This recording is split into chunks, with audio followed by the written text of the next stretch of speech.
Hi, this is an analysis of the themes of Chapter 1 of John Steinbeck's Of Mice and Men. First of all, we're going to talk about tragic inevitability.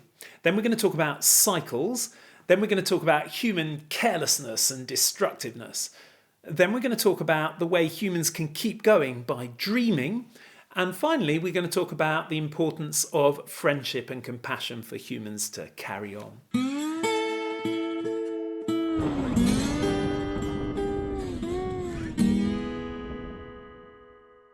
So let's start with tragic inevitability. One of the most important things that Steinbeck does at the start of this novel is to build this feeling that something disastrous is going to happen later on, which is one of the classical features of tragedy. So in tragedy, going back to the Greek and the Roman times, there are two factors which lead towards this inevitable disaster. On the one hand, you've got human weakness and human flaws. On the other hand, you've got this force, this power much bigger than humans that humans can't do anything about and are kind of pushed around by, and that leads them towards their ultimate disasters. If you look at the Greeks and the Romans, these powers which are much stronger than human powers are the gods, right? They can control humans. Behind them you've got the fates which control everything, and they're kind of pushing humans around, and humans try and do things to make things different, but they can't. It always leads to where it was going. And in Renaissance drama, you've got the sense very often that there's something out there which is perhaps malignant, which is pushing humans towards these activities that they can't escape from. That's not quite the same in Steinbeck's world. There's no God in this book. You'd have to search very hard to look for references to God. You've got Slim's godlike eyes staring at people, but there's no omnipotent being up there really controlling things. But what Steinbeck is really interested in as the controlling, driving force pushing humans towards tragedy is really biology, and specifically the ideas of Charles Darwin, natural selection, survival of the fittest, the importance of being adapted to the environment. Now, you can see that this is a book full of animals. Right from the first page, you've got references to animals. They're there before the humans. You've got the rabbits, the raccoons, the dogs, you've got the deer, they're sitting around. In come two humans to the scene, and one of them, Lenny, is described as being much more like an animal than a human. He drinks water like a horse. He's got his big paw. So he's more like an animal than a human in many ways. As this strong and powerful sort of alpha, physically dominant male, which he is the most physically dominant male in the whole novel. What does he do? He goes around destroying the smaller and weaker animals, mice. And we get that very strongly in the first chapter, don't we? He's got a mouse in his pocket, which he's hiding from George. Oh, I didn't know, I didn't do anything, I just found it, it was dead. In fact, he's petted it so hard that it's broken. He has an argument with George over it. And later on we find out that his Aunt Clara used to give him mice, and what did he do? He would kill them all, so she stopped giving them to him. So this is repeated behaviour of this dominant physical male. He destroys the smaller animals. In the survival of the fittest, Lenny survives, the smaller mice get destroyed. Then later on in the chapter we are told something a bit more disturbing, which is about what happened to George and Lenny in Weed. They got run out of Weed because they did bad things, or Lenny really did something bad, which is he wanted to feel a girl's dress, just wanted to pet it like it was a mouse. Well, we know what happens when Lenny pets mice. We already find that out in chapter 1. So then we hear he's petting a girl's dress, and we think, oh, perhaps this strong, dominant physical male could pet a girl's dress, and that could also lead to the destruction, perhaps, of someone, a human, slightly bigger than a mouse.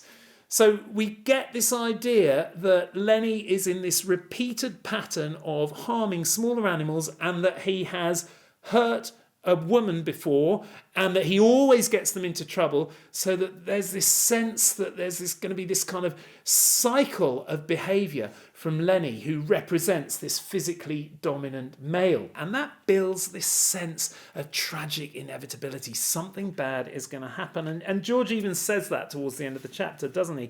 He says, look, Lenny, if you just happen to get in trouble like you always done before, I want you to come right here and hide in the brush. Hide in the brush, said Lenny slowly. So we're already getting this sense of foreshadowing that Lenny's going to do something wrong and he's going to have to come back here later on and hide. It's very, very clear right from the start.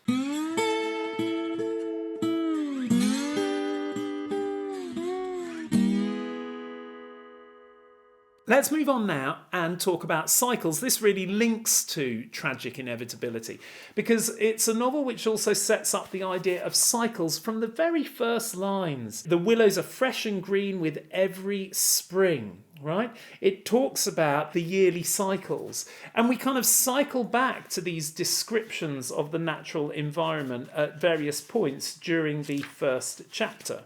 In the middle of the chapter, we've got the day was going fast now. The tops of the Gabilan Mountains flamed with the light of the sun that had gone from the valley. A water snake slipped along the pool, its head held up high like a little periscope. Far off towards the highway, a man shouted something. Another man shouted back. The sycamore limbs rustled under a little wind that died immediately. So we've got this sense of the daily cycle. And notice how there's also, as the daily cycle progresses, in comes these elements of threat. The water snake, the man shouting, another man shouting back. These kind of vague and ominous threats in the background. And as we move further on in the chapter, the flame of the sunset lifted from the mountaintops. Dusk came into the valley. A big carp rose to the surface. So again, the day is moving on. The darkness is approaching. And again, this kind of mysterious carp, this fish that's a predator, kind of raises its head. So we get this sense of the natural cycles. As we get towards the end of the chapter, we've got the red light dimmed on the coals. Up the hill from the river, a coyote yammered. A dog answered from the other side of the stream. The sycamore leaves whispered in a little night breeze. It's night time now. And again, we've got these kind of strange, threatening animal noises all around. So there we go. A real sense of the cyclical nature of the day, of the year, and this sense that we've got a kind of world, a Darwinian world, where nature is kind of always threatening in some sense, which links to this idea of the cycle of violence that Lenny perpetrates. That builds up a strong sense of tragic inevitability.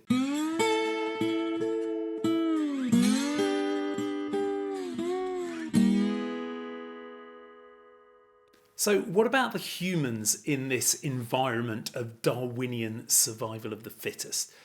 Well, the first impression we get of humans is a general impression of what they do to the natural environment. There's a path through the willows and among the sycamores, a path beaten hard by boys coming down from the ranches to swim in the deep pool, and beaten hard by tramps who come wearily down from the highway in the evening.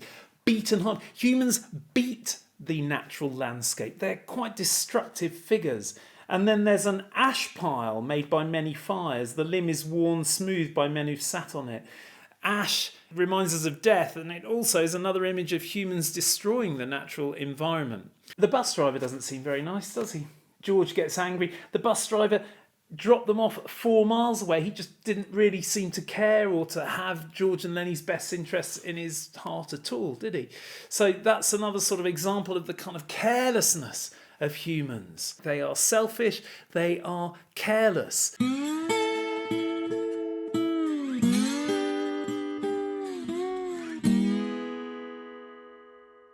And that moves us on to our next point about how humans can keep going. So we're in this Darwinian world. It's like a battle. It's the law of the jungle. We've got humans who are selfish and individualistic. So how do humans keep going with all of this kind of misery and darkness around them? Well, one way they keep going, and this is really what keeps Lenny going, is through the dream of independence, which links to the idea of the American dream. They were going to live off the fat of the land. They're going to get their farm and they're going to, they're going to plant things and they're going to grow crops and they're going to be self-sufficient, which links to this idea of rugged individualism, which was being pushed in America during the Depression, the 1930s. People have to be self-sufficient. They have to get back up on their feet and they have to make a life for themselves out of what they've got, and they've got to work hard and industriously, and they can achieve financial and material independence.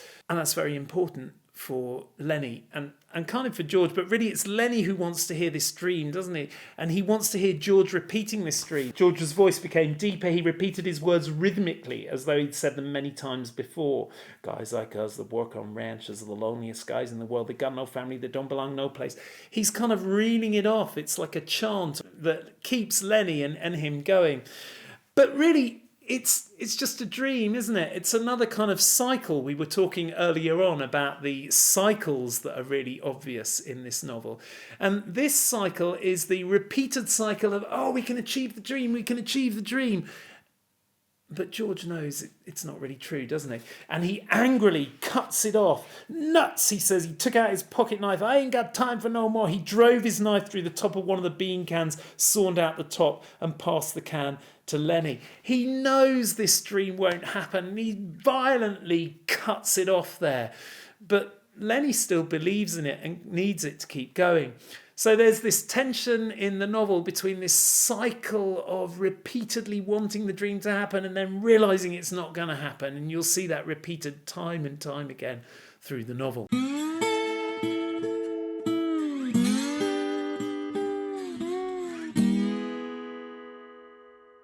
George and Lenny exemplify the importance of friendship in this dark, jungle-like survival of the fittest world that they're living in. George rants about how he could get along so well without Lenny, but he doesn't leave him. Again, there's a cycle in this chapter. I could get on so nice without you, blubbering like a baby. And then Lenny starts crying. George feels compassion. George put his hand on Lenny's shoulder. I ain't taken away just for meanness. He's kind of kind to him. When he sees that he's made Lenny suffer, he feels compassion. He comes closer to him. He's nice to him.